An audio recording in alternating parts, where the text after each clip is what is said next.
যে এজন এথলিটক বলিউডৰ পৰা অফাৰ এটা আহিছিলে, কিন্তু ছোৱালীখিনিৰ ক্ষেত্ৰত চৰকাৰে এটা ভাল পদক্ষেপ লৈছে চেল্ফ ডিফেন্স। অকল সেইখন জিলাৰ ল'ৰা ছোৱালী যদি আহে জিকাব লাগে, যদি জিকোৱা নহয় তেনেহ'লে জীৱন মৃত্যুলৈ এনেকুৱাও আহিছে। এনেকুৱা আমি আগতে গৈছোঁ, জিলাখনৰ বিষয়ে নকওঁ।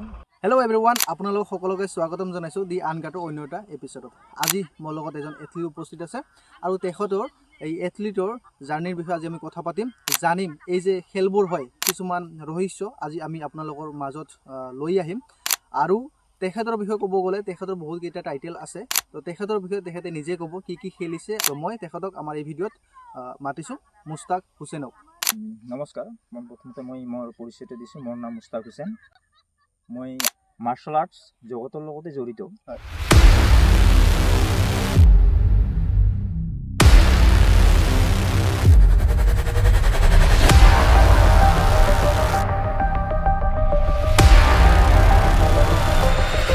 মাৰ্চেল আৰ্ট আচলতে মোৰ আগৰ পৰাই বহুত জনপ্ৰিয় খেল। প্ৰত্যেকৰ এটা খেল মানে নিজৰ কি থাকে নহয়, পচন্দৰ খেল। ঠিক মাৰ্চেল আৰ্ট মোৰ জনপ্ৰিয়, যি ধৰণৰ কিক বক্সিং, কাৰাটে, কমফু, উচু কমফু, কালাৰী, ঠিক একেই। কিন্তু আচলতে মাৰ্চেল আৰ্টটো আমাৰ খুব কঠিন। আৰু মই 2012 চাউথ এছিয়ান কাৰাটে চেম্পিয়নশ্বিপ খেলিছিলোঁ, তাতে মই ব্ৰঞ্জ মেডেলো পাইছিলোঁ। মুম্বাইত খেলিছোঁ, যিখন আমাৰ ভাৰতবৰ্ষৰ বহুতকেইখন ৰাজ্যত খেলিছোঁ, মেডেলো লৈ আহিছোঁ। আৰু লগতে নেশ্যনেল লেভেলত ৰেফাৰী কৰিছোঁ। হয়, মানে অসমৰ বাহিৰত বহুত ঠাইত ৰেফাৰী কৰিছোঁ, ৰেফাৰী এক্সামো কৰিছোঁ। লগতে মই যোৱা বছৰ 2024 NISO কৰি আহিছোঁ পাঞ্জাৱ পাটিয়ালাৰ পৰা। এটা অফাৰ বলিউডৰ পৰা এটা অফাৰ আহিছিলে, তো সেই বিষয়ে আমাৰ দৰ্শকে নিশ্চয় এই কথাটো শুনি ভাল পাব যে এজন এথলিটক বলিউডৰ পৰা অফাৰ এটা আহিছিলে। তো সেই বিষয়ে অলপমান কেনেকুৱা ধৰণৰ কাৰ্ড এখন আছিলে, কাৰ্ডখন দেখাইছিলে মোক, বলিউডৰ এখন কাৰ্ড বহুত আগতেই দিছিলে, অফাৰ এটা কৰিছিলে। সেই বিষয়ে নিজে ক'ব কেনেকুৱা ধৰণৰ এক্সপিৰিয়েঞ্চটো কেনেকুৱা ধৰণৰ? আচলতে এইটো বহুত বছৰ আগৰ কথা। মানে মুম্বাইত মই কাৰাটে খেলিব গৈছিলোঁ, ইণ্টাৰনেশ্যনেল লেভেলত কাৰাটে আহিছিলে। তাতে গেমছত মই এজন কোচক লগ পালোঁ আৰু সেই কোচজন ভাল আছিলে। এতিয়া সি বলিউডৰ ভালেই জন আব্ৰাহামত যিহেতু আমাৰ আশিষ বিদ্যাৰ্থী, সিহঁতৰ ট্ৰেইনিং দি আছে চেল্ফ ডিফেন্সৰ লগতে ফিজিকেল ফিটনেছ। সেইখিনি সময়ত সেই ছাৰে মোক কৈছিলে আৰু মানে এই ফাইটিঙৰ কাৰণে কৈছিলে, কিন্তু সেইখিনি সময়ত ঘৰৰ পৰা যাব দিয়া নাছিলে। আৰু মই ইমান সেইখিনি সময়ত আজি কেইবছৰ আগত ইমান চালাক চতুৰ নাছিলোঁ নহয়। মানে মাষ্টৰে লৈ গৈছে, তাতে খেলিছোঁ। সেইখিনি সময়ত মই আচলতে খেলুৱৈ আছিলোঁ, ঘৰৰ পৰা যাব দিয়া নাছিল। মানে এইবিলাক ফাইটিং কৰা ভিলেনবিলাক থাকে নহয়, এই ভিলেনৰহে অফাৰটো পাইছিলোঁ। হয়। এই অফাৰটো মানে সেই আপোনাৰ সেই কোচজনে দিছিলে, যিজন মাষ্টৰজনে দিছিলে আপোনাৰ খেল দেখিয়ে দিছিলে। খেল দেখি সেইখিনি মই আপোনাক দেখুৱাইছোঁ আগতে। এখন কাৰ্ড দেখিছিলোঁ যে অফাৰ কৰিছিলে, যেতিয়া কেতিয়াবা যদি মন যায়, মন চেঞ্জ হয়, তেনেহ'লে এই কাৰ্ডত কল কৰিবা আৰু গুচি আহিবা মুম্বাইলৈ। সেই আচলতে সি অলিম্পিক গেমছৰ কাৰণে কোৱালিফাইৰ কাৰণে যাব ওলাইছে। কিন্তু যোৱাকালি আমি এটা মেছেজ পালোঁ, খেলখন আচলতে চৌদি আৰবত আছিলে, সি পষ্টমেন হ'ল। লগতে সেইটো গৌৰৱৰ বিষয়ে আমাৰ গোৱালপাৰাৰ ল'ৰা অলিম্পিক গেমছৰ কাৰণে কোৱালিফাইৰ কাৰণে গৈ আছে 2028 লছ এঞ্জেলিছ আমেৰিকাৰ যিখন মানে অলিম্পিক হ'ব 2028, তাৰ কাৰণে কোৱালিফাইৰ কাৰণে গৈ আছে অলিম্পিকত। সেইটো মানে গৌৰৱৰ বিষয় বহুত। অলিম্পিকৰ মানে কি হৈছে মানে ভাৰতীয় দলটো যদি তাতে চৌদি আৰবত কোৱালিফাই কৰিব পাৰে অলিম্পিকৰ কাৰণে, তেনেহ'লে আমাৰ গোৱালপাৰাৰ যিজন নদিষ্টৰ অকল আছে, চন্দন ৰাভাই আছে। মই আপোনাক পিছত কোনোবা এটা দেখুৱাম, আছে, ইয়াকৈ সাক্ষাৎ কৰাই দিম।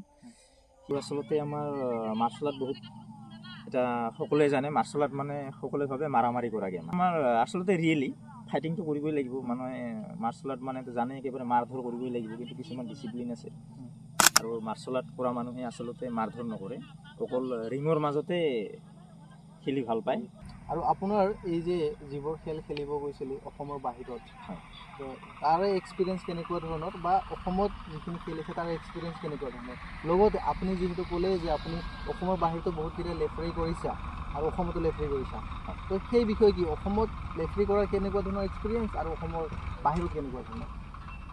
আচলতে অসমৰ বাহিৰত বহুতবাৰ কৰিছোঁ, লগতে অসমৰ বাহিৰত আমি ৰেফাৰী এক্সামো দিছোঁ, কোচিং কৰিছোঁ। কিন্তু বিশেষকৈ বহুত অসুবিধা পাইছোঁ অসমত বহুত ডাঙৰ মানে সমস্যাৰ সন্মুখীন হৈছিলোঁ আমি এই 2 বছৰৰ ভিতৰত। আমি আগতে গৈছোঁ, জিলাখনৰ বিষয়ে নকওঁ, মানে এনেকুৱা হৈ যায় যে সিহঁতৰ সেই জিলাখনৰ খেলুৱৈক জিকাব লাগে সি হাৰে জিকে সি নাহে অকল সেইখন জিলাৰ ল'ৰা ছোৱালী যদি আহে জিকাব লাগে যদি জিকোৱা নহয় তেনেহ'লে জীৱন মৃত্যুলৈ এনেকুৱাও আহিছে এনেকুৱাও পাইছোঁ এবাৰ পাইছোঁ কিন্তু সেইখিনি আমাৰ অসমতেহে পাইছোঁ অসমৰ বাহিৰত পোৱা নাই অসমৰ বাহিৰত যিমান লিগেল খেলা হৈছিল লিগেল একদম বহুত ধুনীয়া খেলিছে আৰু বাধ্যত পৰি আপোনালোকক মানে পৰা সেইখিনি মানে কৰিবলৈ বাধ্য কৰোৱাইছে প্ৰথমতে আমি বিশ্বাস কৰাই নাছিলোঁ সেই আজিৰ যুগতো যে তেনেকুৱা হ'ব পাৰে কিন্তু পিছত অলপ জটিলেই হ'ল আৰু মানে জটিলেই আহি গ'ল প্ৰথমতে ভাবিছিলোঁ হাঁহি ধেমালি নেকি কিন্তু নহয় পিছফালৰ পৰা চালোঁ আমি সমস্যাটো অলপ ডাঙৰে পিছত আৰু আমি যিমান দূৰ পাৰোঁ মানে চেষ্টা কৰি ল'ৰা ছোৱালীখিনি যেন কোনো অসুবিধা নহয় তেনেকৈ আৰু খেলখন মানে পৰিচালনা কৰি যিহেতু তাতে বহুত ল'ৰা ছোৱালী বহুত জিলাৰ পৰা গৈছিল তাৰ কাৰণে এনেকুৱা কোনো অসুবিধা যাতে সিহঁতৰ কাৰণে অসুবিধা নহয় তাৰ কাৰণে কাৰণ মোৰ আচলতে আমাৰ গোৱালপাৰা জিলাৰে বহুত ল'ৰা ছোৱালী আছিল তাতে সৰু সৰু মোৰ নিজৰ ষ্টুডেণ্ট আছিল আৰু আমাৰ ডিষ্ট্ৰিক্টৰ পৰা আমি 3জন দায়িত্বত আছিলোঁ সেইখিনি মানে ল'ৰা ছোৱালীবিলাক যেন কোনো সমস্যা নহয় সেইভাৱে যেনেকৈ হওক মানে পৰিচালনা কৰি গুচি আহিছোঁ আৰু আপোনাৰ হয় আৰু এই খেলবোৰৰ বাহিৰত আপুনি কি কি এচিভ কৰিছে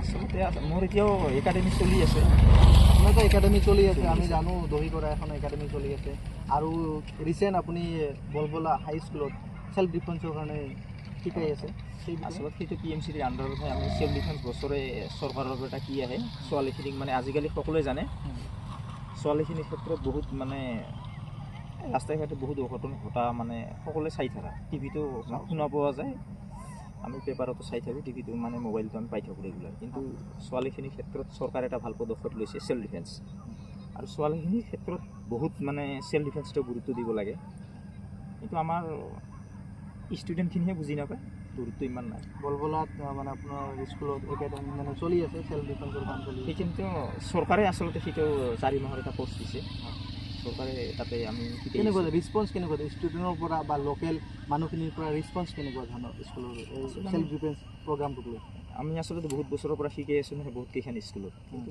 কিছুমান ঠাইত ভাল ভাল ছোৱালী ওলায় প্ৰেক্টিছৰ কাৰণে কিন্তু যিহেতু চৰকাৰে দিয়ে কম সময়ৰ কাৰণে 4 মাহ 5 মাহত সেইখিনি সময়ত আমি ছোৱালীজনীক ভালকৈ ইমান শিকাব নোৱাৰোঁ তথাপি যিমানখিনি পাৰোঁ কম সময়ৰ ভিতৰত মানে ষ্টুডেণ্টখিনি মানে কি কৰি লয় নেকি মানে শিকাৰ কাৰণে আগ্ৰহী নেকি আগ্ৰহী মানে আচলতে ইমান প্ৰথমতে ইমান আগ্ৰহী নহয় কিন্তু অলপ বুজাব পাব লাগে লাভালাভটো বুজাব পাব লাগে আজিকালিতো জানে লাভটো বিচাৰে আৰু আপোনাৰ বুজাব পাব লাগে ব্যক্তিগত আপোনাৰ এখন দহিকৰাত আপোনাৰ এখন কি আছে কোচিং একাডেমি আছে তাতে কেনেকুৱা ধৰণৰ তাতে মানে ষ্টুডেণ্ট কেনেকুৱা ধৰণৰ ৰেছপন্স কেনেকুৱা ধৰণৰ মানে মাৰ্চেল আৰ্টবোৰ মানুহে শিকিব বিচাৰে নে নহয় আচলতে দহিঘাটত আছে তাতে ভাল ল'ৰা ছোৱালী আছে তাতে 2024ত এজন ল'ৰা খেলো ইণ্ডিয়া খেলিছে তামিলনাডু লগতে গাটকা খেলি আহিল নেশ্যনেল গেমছ নেশ্যনেল চেম্পিয়নশ্বিপ খেলিল তাতে ভাল ল'ৰা ছোৱালী আছে আমাৰ ষ্টুডেণ্ট বহুত ভাল মানে পাৰফৰ্মেঞ্চ কৰি আছে মেডেলো লৈ আহিছে বহুত